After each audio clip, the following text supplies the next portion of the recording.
Okay, as I think I explained in the original video, as a general rule, I'll post on Tuesdays, uh, and I'm not going to talk about the poem for the previous week, and I'm not really going to talk about the poems that you should have read for week one yet. But I do want to. It was Friday night. I have no life. Why not? And I thought I would go ahead and do a video, even though I'm not on video. You just have images this time on Emily Dickinson and dispel some myths, discuss her life. Again, there's a ton of stuff written on her. You have an introduction in your book. You can look at all of that. So I just wanted to offer some insights because as an undergraduate at the University of Texas, I was lucky enough to have a professor who is considered to be one of the foremost experts on Emily Dickinson. And so I'm going to share some of that with you and some other kind of controversial things. And again, as I said, dispel some myths. She was born in 1830 in Amherst, Massachusetts, and died in 1886. The biggest myth I think that we hear about her is that she was sort of this recluse who never left her home, locked herself away in her room and just wrote 24/7. And, that's not entirely the truth. She did do things like wear white when she was in public, which women just didn't do. She was not apt to really greet people who came to the house. She didn't seem particularly social, and she did spend a lot of time at home.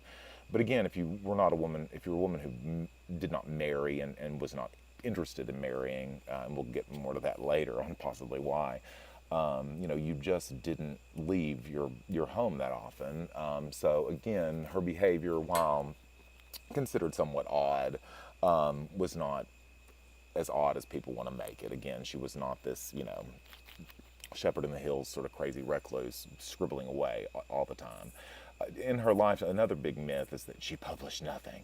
It was all found after her death, and that isn't true. She published fewer than a dozen poems in her lifetime. That's true, and they were heavily edited, mainly because they were unconventional for the time. Again, the lack of titles, the use of slant rhyme, and again, of course, as you have noticed, the unconventional punctuation and capitalization. So she did not follow the rules that the publishers at the time wanted. And even the publishers after her death heavily published her. And we do know that when she died, more than 1,800 poems were found by her sister Lavina. What's interesting about that is Lavina had promised Emily in her lifetime that she would, under no circumstances, publish her poetry, that she would burn them.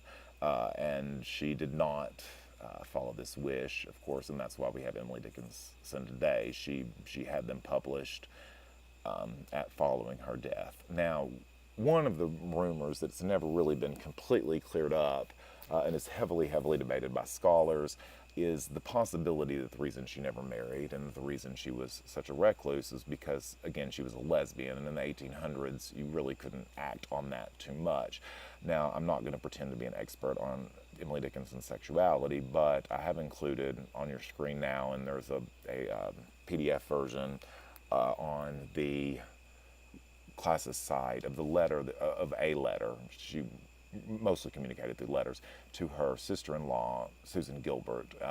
Again, you can judge for yourself. It sounds to me like she was in love with her, and again, a lot of critics will say clearly she's in love with her. Others will say, no, that's just how women spoke to each other at the time. So it depends on, to whom you speak. Again, the letter that I posted, I could not find an original version. The text is word for word, and I just put it in my friend Jennifer's handwriting to make it look handwritten, sort of to add to the effect. But again, that's not the original letter. That's just me posting it for you on the website. Again, one last thing you'll notice, of course, is, she had a lot of themes that she used, but again, the two that really stick out with you will probably be the morbidity, which is our, fancy way of saying death, and the mind and the spirit, or spirituality, right? And again, the religious question. But spirituality, the mind and the spirit, Dickinson referred to as the undiscovered continent. And again, she was really, really curious of this. And again, this is where my professor from the University of Texas comes back in. I remember a student asking in class one day, was she Christian? Did she believe in a heaven or a hell? What was her religious thoughts?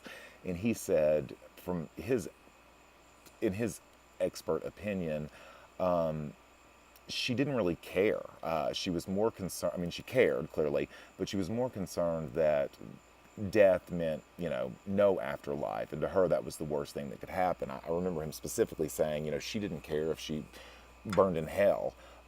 for eternity, that would be better to her than the end of consciousness, right? So if she were to no longer be able to think, that would be worse than suffering forever, right? So no matter how much she burned, as long as the mind still worked, she would be happier.